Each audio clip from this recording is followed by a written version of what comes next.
Gente, vamos falar agora sobre rodovias, sobre acidentes, porque Minas Gerais registrou um aumento de morte nas estradas mineiras em 2020, entre janeiro e setembro, isso na comparação com o mesmo período do ano passado.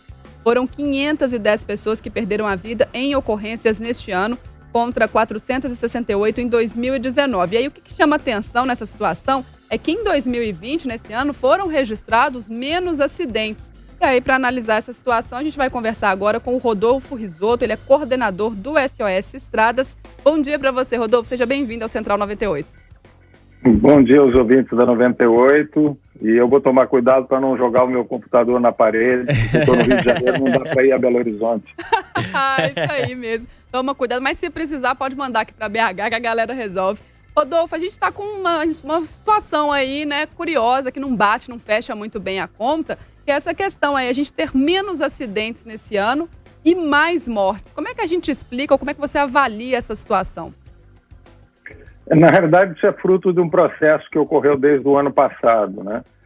Quando em abril do ano passado começou o desligamento de radares fixos, e nós tivemos cerca de 2.000 radares desligados em rodovias federais. Em agosto, no dia 16 de agosto de 2019, foi publicado também a retirada dos radares portáteis. Então, entre 16 de agosto até 23 de dezembro do ano passado, a Polícia Rodoviária Federal, não só em Minas, mas no Brasil inteiro, não aplicou uma única multa por excesso de velocidade, que era o único equipamento que eles tinham para isso. Então, depois voltou por causa de uma liminar, mas a fiscalização com relação à velocidade tem sido muito precária. E isso foi se espalhando, a sensação de impunidade com relação à fiscalização de velocidade. Hoje, inclusive, não só você tem no Waze, nos aplicativos, como você já tem no próprio site da Polícia Rodoviária Federal a indicação de onde estão todos os trechos de fiscalização de radar portátil. Ou seja, só é flagrado em excesso de velocidade, geralmente quem anda dentro do limite que pode eventualmente se distrair.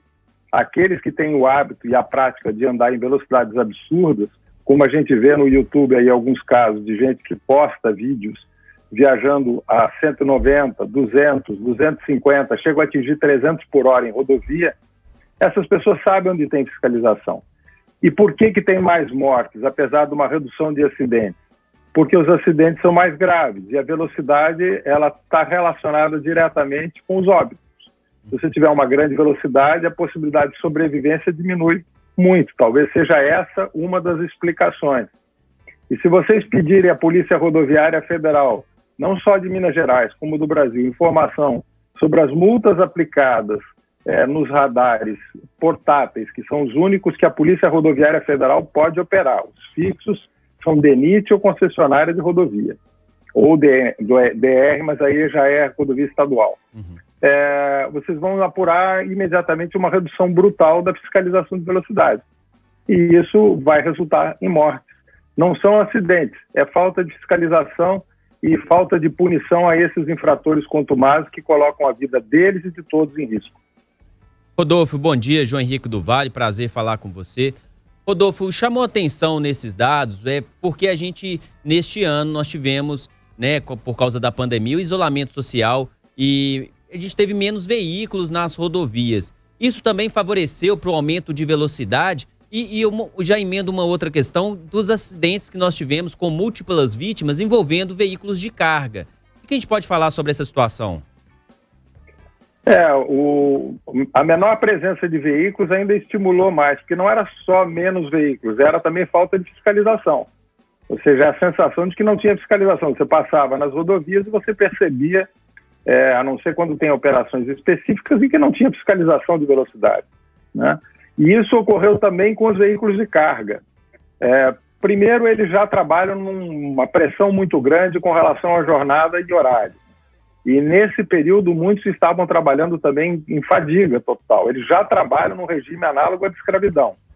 Inclusive, essa é uma das razões que a gente detectou ao longo dos anos o uso de drogas por motoristas profissionais, basicamente para sobreviver. É uma minoria, essa minoria diminuiu muito depois do exame toxicológico, mas a motivação principal era poder suportar a jornada e, consequentemente, eles acabam se envolvendo em mais acidentes.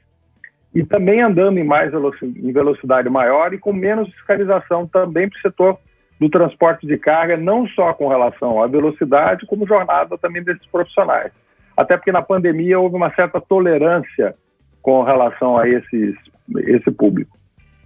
Rodolfo, a gente observando, por exemplo, algumas pistas que tem no Brasil, São Paulo particularmente, tem estradas muito privilegiadas no sentido de boas construções, rotas, pistas de fuga laterais. Minas Gerais tem uma delas, que eu acho que talvez seja a melhor de Minas, que é a 381, a Fernão Dias, Belo Horizonte, São Paulo.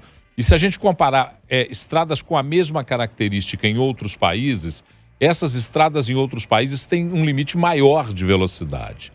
Você não acha que essa redução de velocidade, por exemplo, vou te dar um exemplo, você vai daqui ao Rio de Janeiro, você está aí no Rio agora.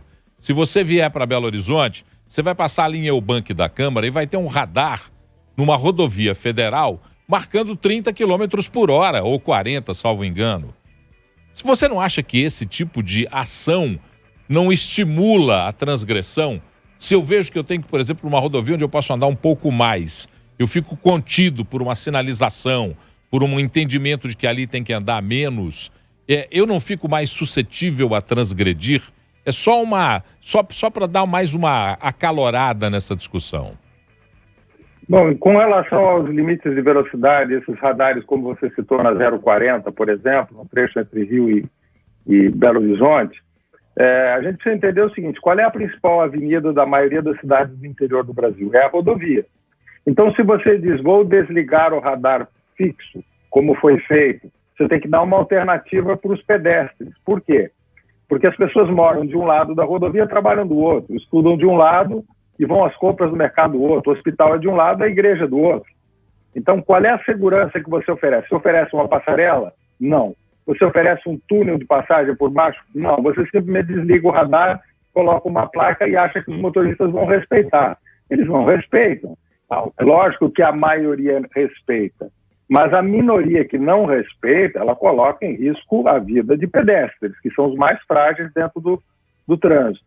Com relação ao exterior, isso é um mito, né? As pessoas falam muito no caso da Autobahn, na Alemanha, onde existem alguns trechos e cada vez menos trechos em que não existe limite de velocidade.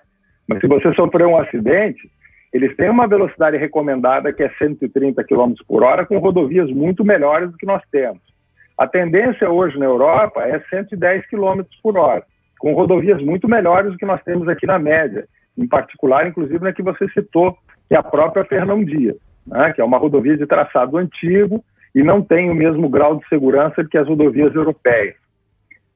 Na Suécia, por exemplo, hoje você está tendo a instalação nas rodovias de radares a cada 3 quilômetros, ou seja, é praticamente impossível andar acima do limite, que na maioria das rodovias é 100 km por hora. Nós estamos falando num país que é considerado o país mais seguro do mundo com relação ao trânsito, com veículos que têm tecnologia mais avançada com relação à segurança de trânsito, e as rodovias são de primeiríssimo mundo, né? Então esse é um mito. Hoje, inclusive, em fevereiro, teve uma reunião da ONU na Suécia, em Estocolmo, para discutir os próximos 10 anos de redução de acidentes, e uma das metas é a redução da velocidade. Então, as nossas rodovias são antigas e elas entram em área urbana, elas atravessam a área urbana ou foram invadidas pelas localidades por falta de controle da autoridade, inclusive com a faixa de domínio. E isso vai apresentar consequências. E a gente fala muito no motorista, nós esquecemos dos pedestres, que são a maioria. É o caso agora, por exemplo, com a pontuação da CNH. Tem muita gente achando de que isso vai ser muito bom. Bom para quem? A maior parte da população brasileira não tem habilitação, não tem benefício nenhum. O passageiro de ônibus, por exemplo, em Belo Horizonte, quando ele está andando no ônibus, ele vai ver que o motorista hoje, ele vai poder ser 70, ele vai ter que atingir 70 pontos na carteira, não é 40, é 70, para ele perder a habilitação. Isso fora os recursos. Por quê? Porque quando ele atingir 30 pontos, ele tem mais, ele tem condições de zerar esses pontos com custo de reciclagem, aí ele tem mais 39 pontos, se ele chegar com mais 40, ele vai chegar a 70, aí sim ele vai ter a CNH suspensa. A maioria dos condutores no Brasil jamais atingiram os 20 pontos, então aumentar para 40 pontos não muda absolutamente nada. E o grande problema com relação ao trânsito é que vem sempre uma discussão política. E eu pergunto, o trânsito, a violência no trânsito, escolhe as vítimas por partido político ou ela mata indiscriminadamente? Eu faço parte de uma entidade de vítimas de trânsito.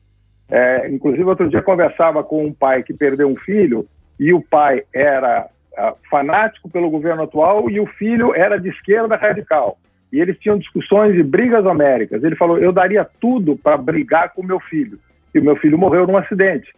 Então, para ele, hoje a política não tem mais a menor importância. Ele sente falta das brigas que ele tinha com o filho dele. Então, nós temos que entender que estamos falando de vidas humanas e nós temos que, no trânsito, priorizar a preservação da vida e não o suposto prazer do motorista. Não é política, é preservação de vida. Aí a gente conversando com o Rodolfo Risoto, ele que é coordenador do SOS Estradas, falando para a gente sobre esse dado aí, aumento do número de mortes em 2020, né, em Minas Gerais, aqui nas rodovias federais. Rodolfo, muito obrigado pela participação, por esse tempinho aqui para conversar com a gente no Central 98, viu? Eu que agradeço a oportunidade. Muito obrigado e ótima semana.